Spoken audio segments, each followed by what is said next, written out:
ओम नमो भगवते वासुदेवाय। ओम नमो भगवते वासुदेवाय। ओम नमो भगवते वासुदेवाय।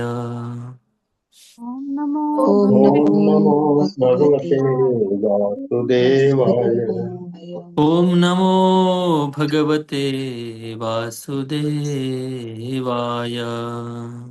ओम नमो ओम नमो भगवते वासुदेवाय। वासुदेवाय। ओम अज्ञानतिमिरन्धस्य ज्ञानाञ्जनशलाकया चक्षुरोन्मिलितं येन तस्मै श्रीगुरुवे नमः। नमा ॐ विष्णुपादाय कृष्णपृष्ठाय भूतले श्रीमते भक्तिवेदान्त स्वामी निति नामिने।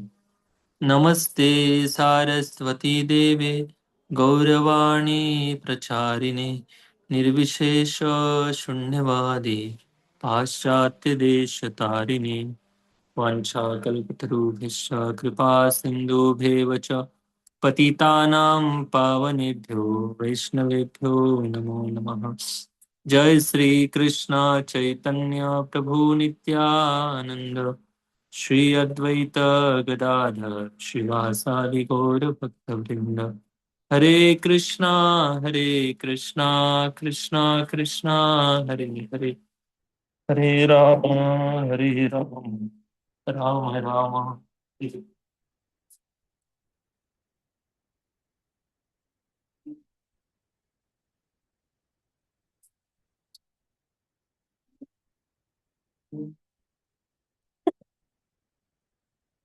स्टार है यहाँ पर। हरे कृष्णा। हम्म। सबको आवाज आ रही है? हरे कृष्णा। सभी भक्तों का स्वागत है आज के ऑनलाइन श्रीमद् भागवतम क्लास में। तो हम श्रीमद् भागवतम के प्रथम स्कंद के 7वें अध्याय का हम आज से प्रारंभ करते हैं, जिसका शीर्षक है द्रोण पुत्र को दंड।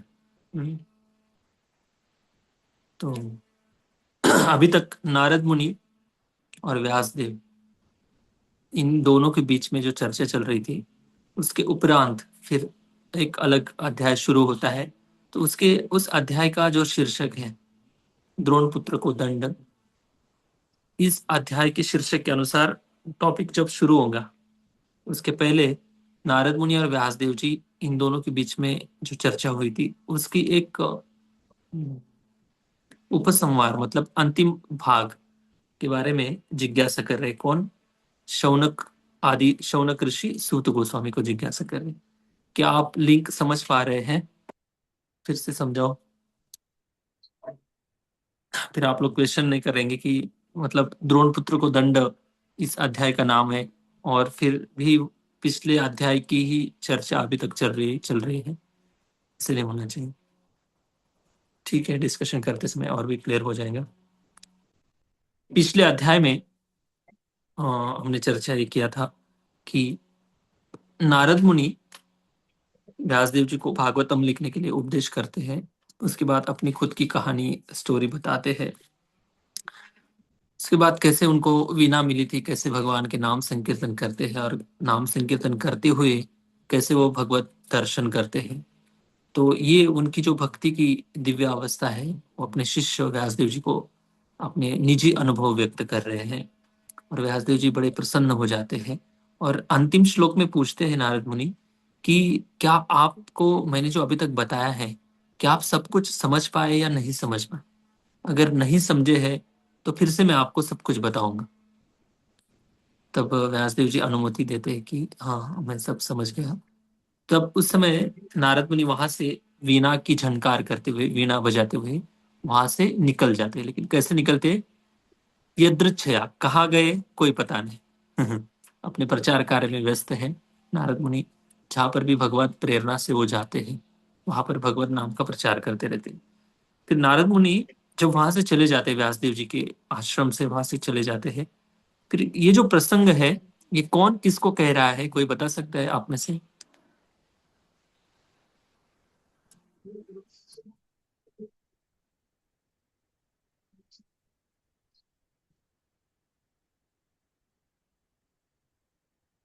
मैंने प्रश्न क्या पूछा? ये कोई बता सकता है प्रश्न क्या पूछा था? कोई बताओ प्रश्न क्या पूछा मैंने?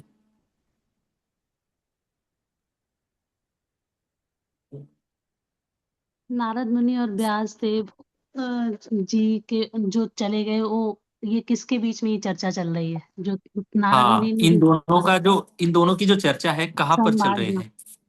हाँ हाँ, कौन किसको बता रहा है ये वो दोनों की चर्चा? बद्रिकाश्रम में चल रही है। हाँ, वो चल रही है, लेकिन इन दोनों की जो चर्चा हो रही है, ये ये इन दोनों का डिस्कशन कौन किसको बता रहा है? सूत ये गोस्वामी, बात। नैमिषारण्य में सूत गोस्वामी सौनकादि कृष्ण। हाँ, वेरी गुड, थैंक यू। तो सूत गोस्वामी और शौनक आदि ऋषि, इन दोनों के बीच में जो चर्चा चल रही है, वहां पर ये टॉपिक चल रहा है, चर्चा का विषय चल रहा है। फिर अभी कैमरा नैमिषारण्य में आ जाएगा। उधर कैमरा भी आएगा, उधर का दृश्य का भी दर्शन होगा। देखिए, अभी पहला जो श्लोक है, शौनक उवाच। शौनक मतलब जो 88,000 ऋषि थे, उनमें से जो प्रमुख ऋषि थे शौनक ऋषि, वो शौनक ऋषि जो है, वो प्रमुख शौनक ऋषि 88,000 ऋषियों की प्रतिनिधित्व करते हुए सूत गोस्वामी को बहुत अलग अलग प्रश्न पूछे। उनमें से इस अध्याय की शुरुआती प्रश्नों से हो रही है। देखते पहला श्लोक। शौनक उवाच। शौनक उवाच। निर्गते नारदे सूत। निर्गते नारदे सूत। भगवान् बादरायणः। भगवान् बादरायणः।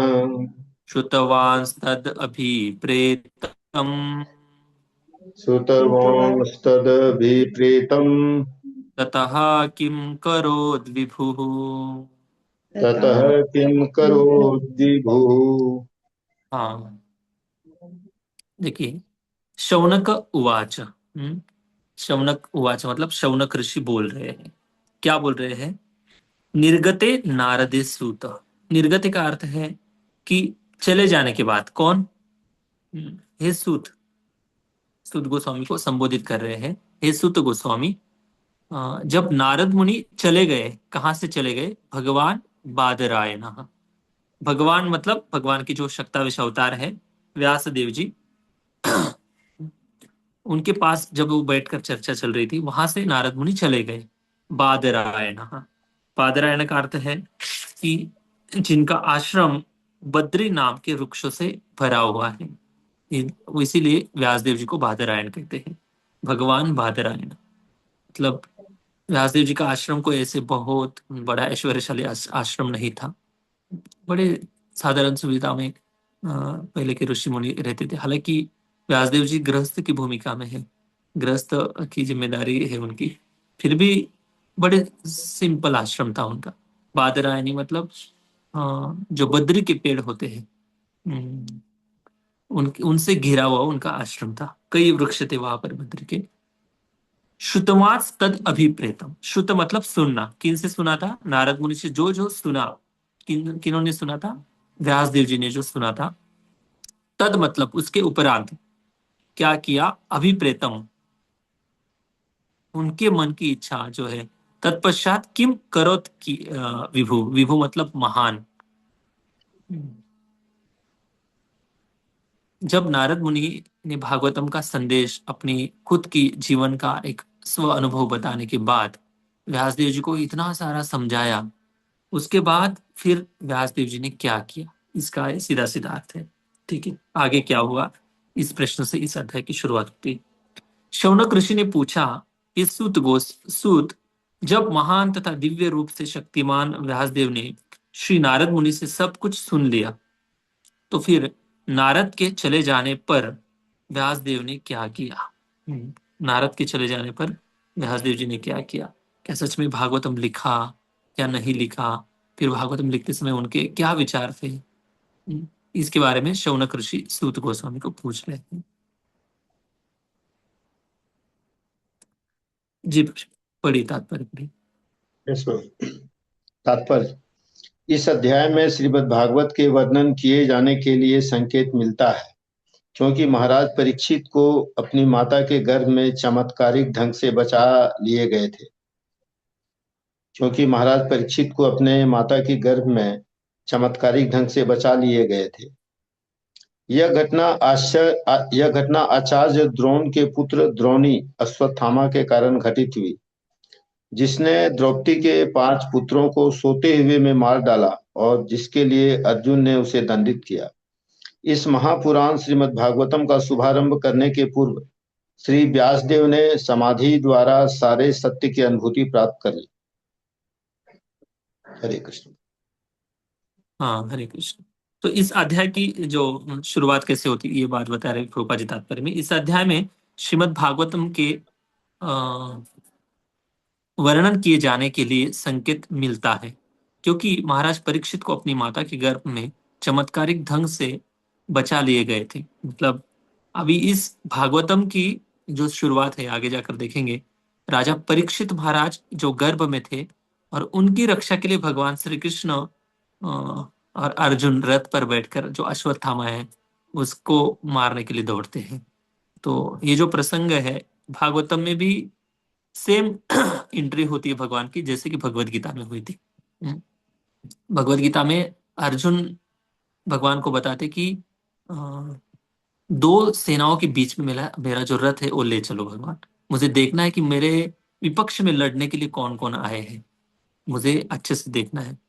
तो जो सेम थीम है भगवान एक सारथी के रूप में अर्जुन का रथ हाँक रहे हैं, वैसे ही भागवतम में भी भगवान श्री कृष्ण अर्जुन के सारथी की भूमिका में यहाँ पे भी उनकी भूमिका आती है। तो ये सारी कहानी आगे के 12वें श्लोक से चर्चा होंगी। उसके पहले श्रीमद् भागवतम कैसे लिखा गया इसकी चर्चा होती है। ठीक है, श्लोक नंबर 2।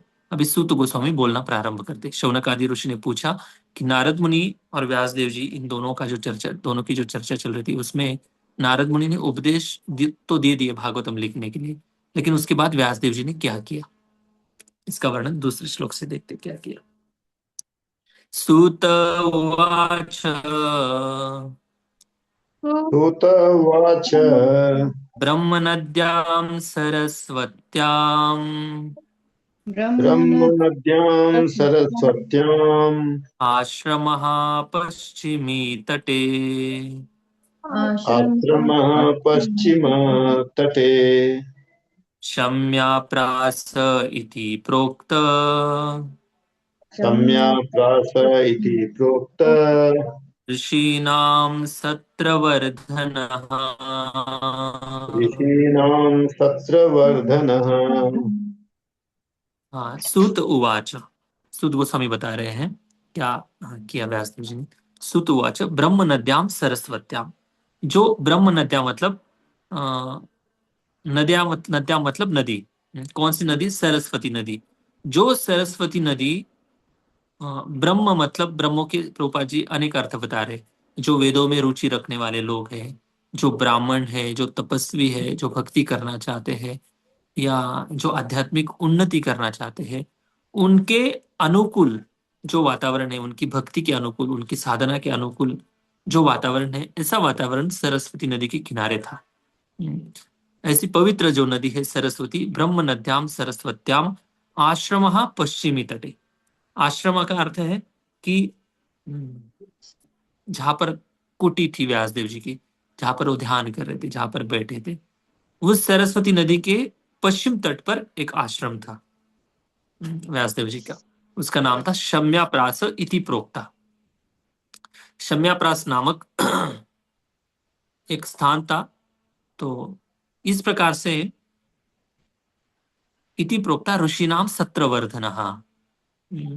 ऐसे कहा मान्यता है कि जो ऋषिगण है उनका सत्रवर्धना, ऋषिनाम सत्रवर्धना मतलब उस स्थान का यहाँ पर ग्लोरिफिकेशन किया जा रहा है कि जो जहां पर व्यासदेव जी की कुटी थी, व्यासदेव जी का आश्रम था, उस स्थान की बात की जा रही है कि वो स्थान कितना पवित्र है, सरस्वती नदी के किनारे और एकांत में स्थान है। कोई वहां पर शहरी वातावरण नहीं, कोई पेट्रोल डीजल का कोई प्रदूषण नहीं है, कोई हॉर्न का साउंड नहीं है, कोई कंस्ट्रक्शन का धूल मिट्टी नहीं है। तो एकांत पर पूरा नेचुरल वातावरण है, प्रकृति की गोद में जैसे बैठकर अनुभव करते, वैसा एक सुंदर वातावरण है। और अक्सर जो अध्यात्मवादी लोग होते हैं जो एकांत चाहते हैं, और ऐसे लोग उस एकांत स्थान में जाकर अपना भजन करते हैं, भक्ति करते हैं, भगवान को प्राप्त करने के लिए पूरा प्रयास करते हैं। तो ऐसा जो शम्याप्रास इति प्रोक्ता, ऐसा जो आश्रम था, तो ऋषि नाम सत्रवर्धना, ऐसी जगह पर अगर ये ऋषि लोग एकत्रित होते हैं तो सत्रवर्धना, सत्रवर्धना मतलब उनकी जो सभा है भक्तों की, ऋषि गणों की जो सभा है, वर्धन मतलब उस उनके श्रवण और कीर्तन में उनको बहुत ज्यादा रुचि आती है। ऐसा जो पवित्र स्थान है उस स्थान की यहाँ पर बात हो रही है। वहां पे व्यासदेव जी का आश्रम था। तो स्थान भी जो है ना बड़ा महत्वपूर्ण होता है। जिस स्थान में हम भजन करते हैं, भक्ति करते हैं, वो स्थान दिन पर दिन पवित्र होते जाता है। इसलिए ऐसे स्थान में हमें भक्ति करनी, निवास करना है, रहना है, जहाँ पर ऋषि मुनियों ने भजन किया है, भक्ति की है। उसकी जो एनर्जी है वहां पर निवास करती है, और उस शक्ति की जो तरंगे है, जो प्रामाणिक साधक है उसको तुरंत अनुभव हो जाता है, और उनका साधना करने के लिए मन भी लगता है।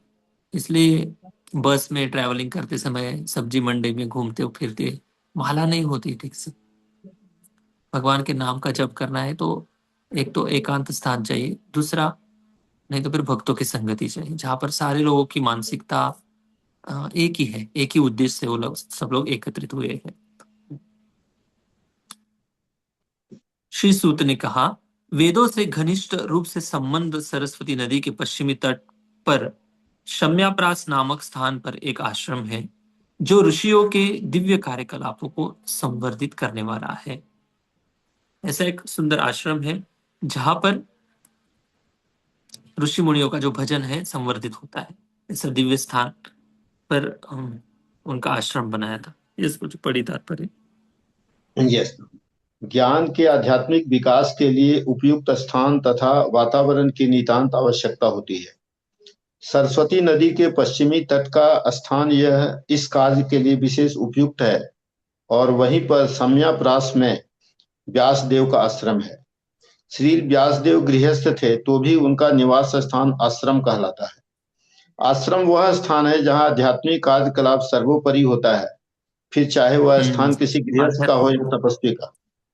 आध्यात्मिक जो कार्यकलाप है, मतलब सबसे पहले प्रायोरिटी भगवान की भक्ति को दी जाती है। भक्ति के अलावा और किसी को ज्यादा प्रायोरिटी नहीं दी जाती। खाना पीना, सोना, स्नान करना, ये आदि, ये भक्ति करना ये प्रमुख अंग है, फिर बाकी चीजें सारी हो जाती है। तो आश्रम का उद्देश्य यहाँ पर बताया जा रहा है कि व्यासदेव जी गृहस्थ थे, फिर भी उनके निवास स्थान को आश्रम कहा जा रहा है। क्यों आश्रम कहा जा रहा है? जहां पर भगवान का आश्रय लेने के लिए अनुकूल वातावरण हो, ऐसे स्थान को आश्रम कहा जाता है। तो आश्रम केवल कंस्ट्रक्शन करके जहां पर लोग भारी रूप से समझो वैरागी का वेश धारण किए ऐसे लोग रह रहे, उसको आश्रम कहते हैं, ऐसा नहीं है। आश्रम का अर्थ है कि ऐसे स्थान पर, ऐसा स्थान जिस स्थान में रहकर भगवान का आश्रय लेना बहुत आसान बन जाता है, इसको आश्रम कहते हैं। नहीं तो फिर क्या है, खाना पीना सोना ये अगर उद्देश्य है तो इसको आश्रम नहीं कहते। तो गृहस्थ लोग भी कई ऐसे बहुत सिंसियर है जो गृहस्थ आश्रम में रहते हुए भी बहुत गंभीरता से भक्ति करते, भगवत प्राप्ति की लालसा से भक्ति करते, और इनको बहुत जल्दी भगवत प्राप्ति हो जाती है। तो आश्रम मतलब भगवत प्राप्ति का अनुकूल जो वातावरण है उसको आश्रम कहते हैं। ये सोचिए, पढ़िए। संपूर्ण वर्णाश्रम पद्धति इस प्रकार नियोजित है कि जीवन की प्रत्येक अवस्था आश्रम कहलाती है। इसका अर्थ यह हुआ कि इन सबों में आध्यात्मिक संस्कृति का एक सामान्य लक्षण है। ब्रह्मचारी, गृहस्थ, वानप्रस्थ तथा सन्यासी सारे एक ही जीवन लक्ष्य अर्थात परमेश्वर के साक्षात्कार से संबंधित है। अतएव जहां तक आध्यात्मिक संस्कृति की बात है, इनमें से कोई भी कम महत्वपूर्ण नहीं है। अंतर केवल वैराग्य के आधार पर औपचारिकता का होता है। सन्यासी अपने व्यावहारिक वैराग्य के बल पर ही सम्मान की दृष्टि से देखे जाते हैं। आश्रम मतलब जहाँ पर भगवत साक्षात्कार के लिए, अनुभव करने के लिए जहाँ पर अनुकूल वातावरण हो, किसी भी आश्रम में हो, ब्रह्मचारी हो, गृहस्थ हो, वानप्रस्थ हो। तो अंतर तो केवल वैराग्य के आधार पर औपचारिकता का होता है।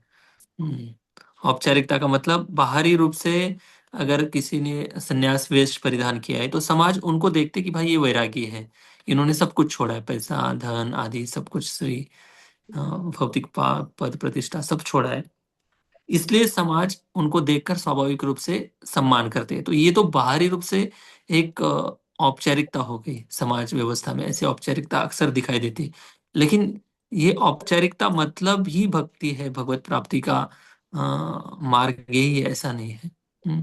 वैरागी तो कई ऐसे गृहस्थ है जो भी गृहस्थ में रहकर भी वैरागी जीवन जी रहे हैं। लेकिन इतना आसान भी नहीं है। भजन करना भगवत प्राप्ति के लिए इतना आसान भी नहीं। गृहस्थ धर्म में रहकर इतना सब कुछ निभाना बहुत कठिनाइयां आती है, डिस्टर्बेंस आते हैं बहुत सारे। तो जो गृहस्थ ऐसे आश्रम में रहते हुए भी, युद्धमय वातावरण में रहते हुए भी भगवत प्राप्ति के लिए बहुत दृढ़ता से प्रयास करता है, उनको भी भगवत प्राप्ति निश्चित हो जाती है। ओके, तीसरा श्लोक। तस्मिन् स्व आश्रमे व्यासो तस्मिन् स्व आश्रमे व्यासो बदरीश बदर बदरीशण्डमण्डिते बदरी बदरी मंडिते उपस्पृश्य आसीनो उपस्पृश्य प्रणिदध्यो मनस्वयम्। प्रणिदध्यो मनः स्वयं। हाँ, उस स्थान पर बेरी के वृक्षों से घिरे हुए अपने आश्रम में श्रील व्यास देव शुद्धि के लिए जल का स्पर्श करने के बाद ध्यान लगाने के लिए बैठ गए। तस्मिन स्व आश्रमे व्यासो, तस्मिन का अर्थ है कि उसके बाद, क्या वही जो चर्चा चल रही है उस वातावरण में, उस आश्रम में, उस कुटिया में बैठ गए। व्यासो बदरी षंड मंडिते, षंड मतलब वृक्ष, अलग अलग प्रकार के जो वृक्ष थे उनमें से प्रधान वृक्ष थे बेर के वृक्ष थे, बद्री के वृक्ष थे, उन वृक्ष से घिरा हुआ उनका आश्रम था।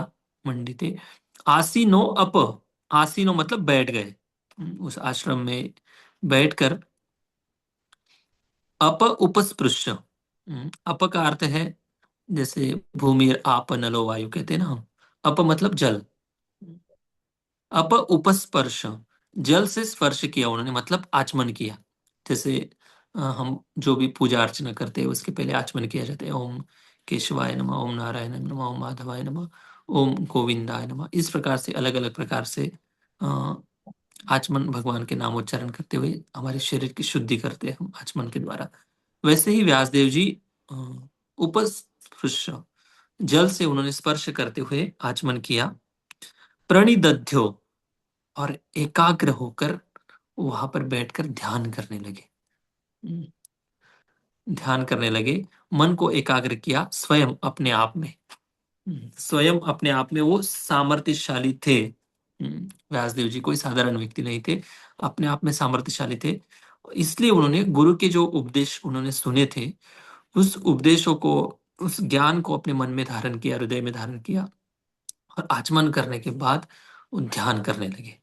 अभी ध्यान करने के जो किया है, ध्यान करना जो ऐसे कहा जाता है कि व्यासदेव जी ने जो भागवतम लिखा है, जो अपने गुरु से उपदेश सुने थे, सुनने के बाद उनकी जो समाधि अवस्था चली गई थी, ध्यान करते समय समाधि में चले गए थे, समाधि में जाने के बाद उनको जो ज्ञान रिवील हुआ है भगवत प्रेरणा से, भगवान की कृपा से, उसी ज्ञान को वो फिर से समाज के सामने एक पुस्तिका, ग्रंथ के रूप में, लिखित स्वरूप में लिख देते। तो ये बात यहाँ पर आ रही। तात्पर्य में लिखते प्रभुपाद जी, अपने गुरु श्री नारद मुनि के आदेश अनुसार व्यासदेव ने ध्यान के उस दिव्य स्थान में अपने मन को एकाग्र किया। अभी नारद मुनि ध्यान करने लगे, सॉरी व्यासदेव जी ध्यान करने लगे। अब ध्यान के बाद उन्होंने क्या देखा, इसका वर्णन 4 नंबर श्लोक में, चौथा श्लोक। भक्ति योगेन मनसि भक्ति योगेन मनसि सम्यक् प्रणीहिते मले सम्यक् प्रणिहिते मले अमले अप अपश्यत् तत्पुरुषं पूर्णम्। अपश्यत पुरुषं पूर्णम मायां च तदपाश्रयम्। मायां च तदपाश्रयम्। देखिए बहुत इंपॉर्टेंट श्लोक है। भक्ति योगेन मनसी, नारद मुनि के उपदेश के बाद व्यासदेव जी कोई निराकार ब्रह्म पर ध्यान नहीं कर रहे थे, या कोई परमात्मा रूप पर भी नहीं ध्यान कर रहे थे व्यासदेव जी। व्यासदेव जी भक्ति योगेन, पहला ही शब्द बताया गया है, भक्ति योग के माध्यम से भगवान के ऊपर ध्यान कर रहे थे। भक्ति योगेन मनसी, मन में भक्ति योग को धारण करते हुए, सम्यक मतलब पूर्ण रूप से, प्रणिहिति कले, पूर्ण रूप से संलग्न होकर, पूरी शक्ति लगाकर मन को स्थिर करते हुए भक्ति योग के माध्यम से वो ध्यान कर रहे थे। अमले, अमले का अर्थ है कि मले मतलब अभी अमल, अमल शब्द कहा गया वहां पर, अपश्यतम, निर्मल होकर ध्यान करने। मतलब क्या है, उसके पहले के व्यासदेव जी के मन में बहुत सारा मल था, या दूषित विचार थे, या उनका मन चंचल था। क्यों वहां पर अमल शब्द प्रयोग किया गया है, कोई बता सकता है?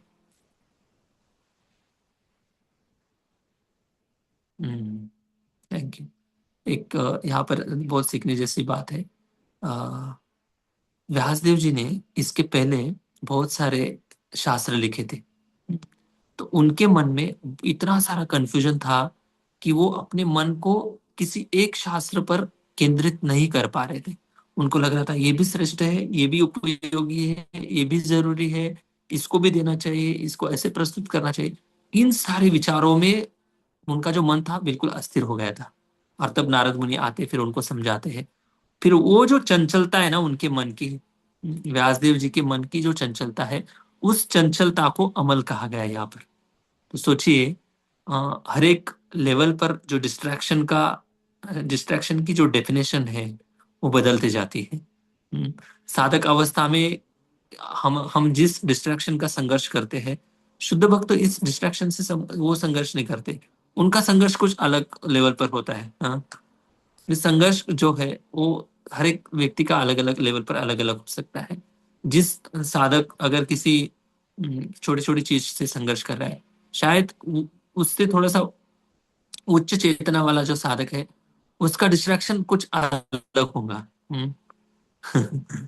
तो ये बात बताई जा रही है। उनका डिस्ट्रैक्शन जो है, उनका जो अमल है, मन में जो चंचलता है व्यासदेव जी की, वो चंचलता शास्त्र की ही चंचलता है। वो कोई भौतिक विचार से चंचल उनका मन नहीं था। तो फिर भागवतम लिखना है, इसलिए वो ध्यान कर रहे हैं। और पूरा जो अमल था, मल था उनके मन में, जो चंचलता थी अलग अलग शास्त्र के बारे में, वो मल मतलब अमल जो है, स्थिर हो गया उनका मन। उनके मन से सारी जो चंचलता है वो निकल गई। उसके बाद उन्होंने क्या देखा? अपश्यत तत्पुरुषम। उन्होंने देखा, क्या देखा? पुरुषम को देखा। कौन से पुरुष को देखा? पूर्णम, परम पुरुषोत्तम भगवान को देखा। पूर्ण कौन है? ओम पूर्णमिदं पूर्णमदः पूर्णात् पूर्णमुदच्यते। स्वयं भगवान जो श्री कृष्ण है, उनका उन्होंने दर्शन किया, व्यासदेव जी ने दर्शन किया। अपश्यत तत्पुरुषम पूर्णम, और मायाम च शब्द प्रयोग किया गया, तदपाश्रया। एक तरफ है भगवान श्री कृष्ण का उन्होंने दर्शन किया, साथ साथ मायाम च, माया का भी अलग से उन्होंने दर्शन किया। तदप आश्रय, तदप आश्रय का अर्थ ये है कि वो जो माया थी जिनका व्यासदेव जी ने दर्शन किया, वो माया स्वयं भगवान श्री कृष्ण के तदप आश्रय, उनके पूरी तरह से आश्रय में रहकर, भगवान के आश्रय में होकर, वश में होकर, वो जो भी उनकी रिस्पॉन्सिबिलिटी वो निभा रही थी। मतलब व्यासदेव जी ने ध्यान किया, आचमन करके ध्यान किया। ध्यान करने के बाद उनका मन स्थिर हुआ, अलग अलग शास्त्र के प्रति उनका जो मन लगा हुआ था, उसमें से मन उनका स्थिर हुआ। उसके बाद अपश्यत तत्पुरुषम पूर्णम, तब उन्होंने भगवान श्री कृष्ण का दर्शन किया, साथ साथ मायाम च तदपाश्रयम, स्वयं भगवान का दर्शन करने के बाद माया का भी उन्होंने दर्शन किया। तो ये बात यहाँ पर बताई जा रही है। तो माया जो है स्वतंत्र रूप से काम नहीं करती है, भगवत गीता में भगवान बताते 7वें अध्याय में, दैवी हे श्याम गुरुमयी मम माया दुरतया मामे वये प्रपद्यन्ते माया मेताम तरन्ति ते। ये जो माया है, भगवान बताते कि मेरी अध्यक्षता में ये माया काम करती है, स्वतंत्र रूप से काम नहीं करती। मतलब अगर माया स्वतंत्र रूप से काम करती तो फिर भगवान के ऊपर भी हावी हो जाती। तो इसीलिए माया भगवान के ऊपर कभी हावी नहीं हो सकती। तो भगवान की पूरी तरह से तदपाश्रय, मतलब झुकते हुए माया भगवान के सामने दिखाई दी उनको। ठीक है, इस प्रकार उन्होंने भौतिकता में किसी लिप्तता के बिना भक्तिमय सेवा, भक्ति योग से बंध कर अपने मन को पूरी तरह एकाग्र किया। इस तरह उन्होंने परमेश्वर के पूर्णतः अधीन उनकी बहिरंगा शक्ति के समेत उनका दर्शन किया। ठीक है, ये बात यहाँ पर बताई जा रही है। भगवान का उन्होंने दर्शन किया और साथ साथ माया देवी का भी उन्होंने दर्शन किया।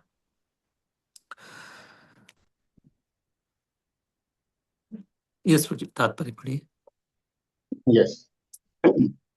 परम सत्य का सम्यक दर्शन केवल भक्ति योग द्वारा ही किया जा सकता है।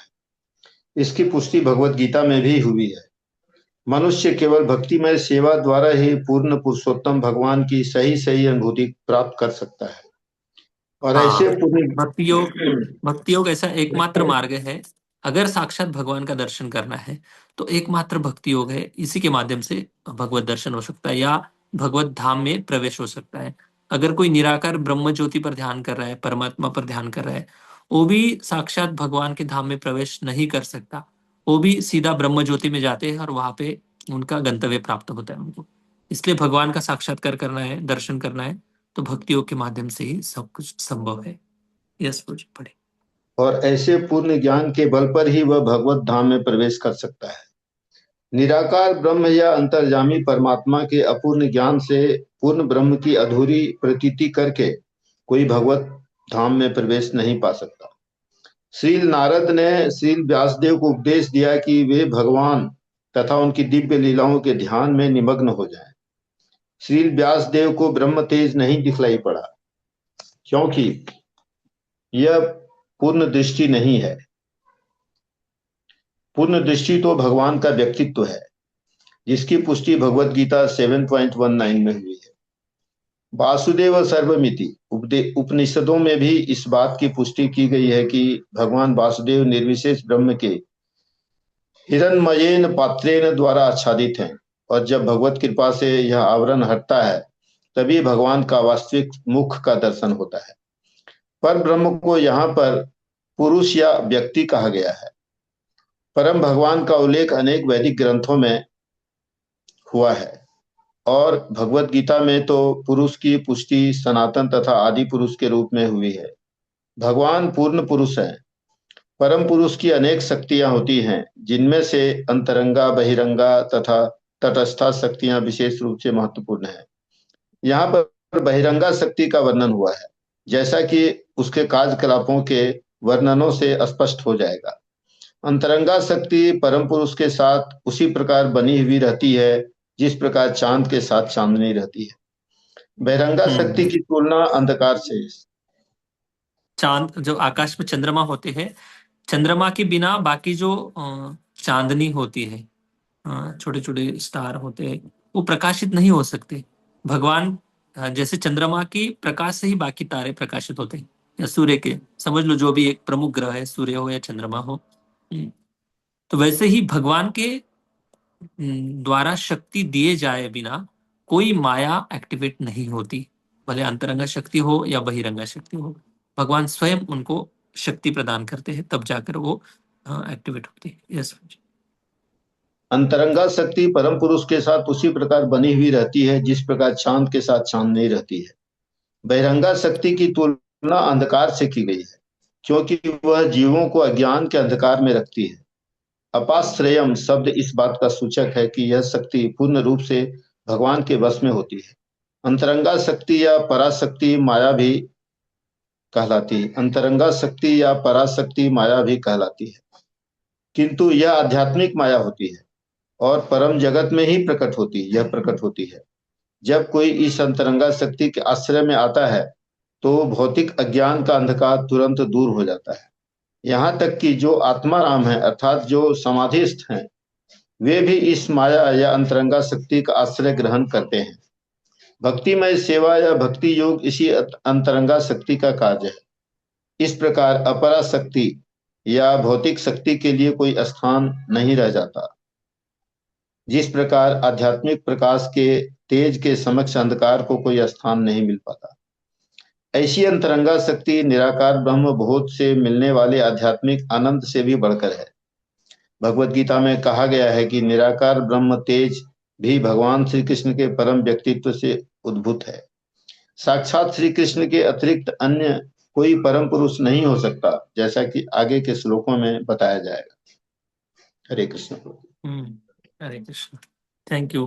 कोई प्रश्न है आज की क्लास के संदर्भ में?